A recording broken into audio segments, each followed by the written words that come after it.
Hey everyone, in this video I'm going to show you a step-by-step tutorial on how to filter leads in Pipedrive.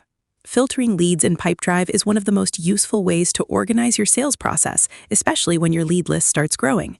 Without filters, lead management becomes messy very quickly because you end up scrolling through unrelated contacts, inactive prospects, or deals that don't match your current priorities.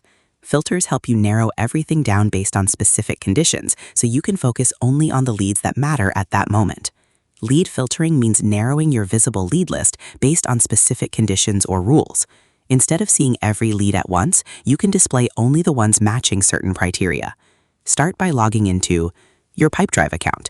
Once inside the dashboard, you'll access the Lead Management section. Click Leads. What this area contains.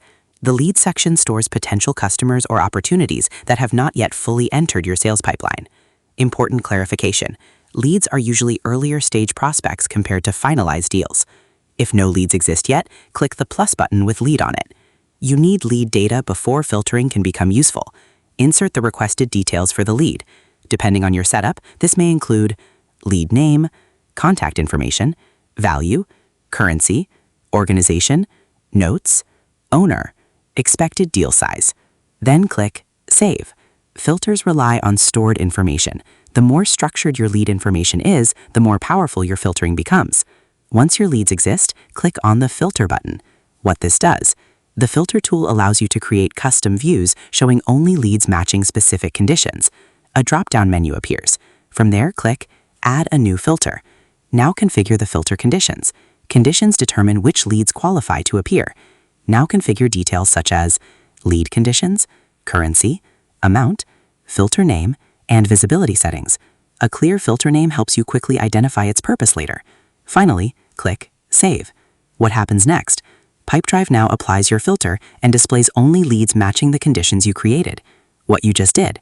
You created or accessed lead records, built a custom filtering system, organized leads using conditions, simplified lead management inside Pipedrive. You transformed an unorganized lead list into a targeted working view. To summarize, filtering leads in Pipedrive begins by logging into your account and opening the Leads section. If no leads exist yet, you can create one by clicking the plus button, entering the requested lead information, and saving it. Afterward, clicking the Filter button opens a drop-down where you can select Add a new filter. You then configure the filter conditions, such as lead details, currency, amount, filter name, and visibility settings, before clicking Save. Once saved, Pipedrive displays only the leads matching those filter conditions. And that's how to filter leads in Pipedrive. The real advantage of filtering is that it helps you focus attention instead of drowning in raw CRM data. Most sales systems fail not because there's too little information, but because there's too much unorganized information. So that's how you do it. I hope you guys like this video. Subscribe for more, like for more, and share for more. I hope to see you again. Goodbye.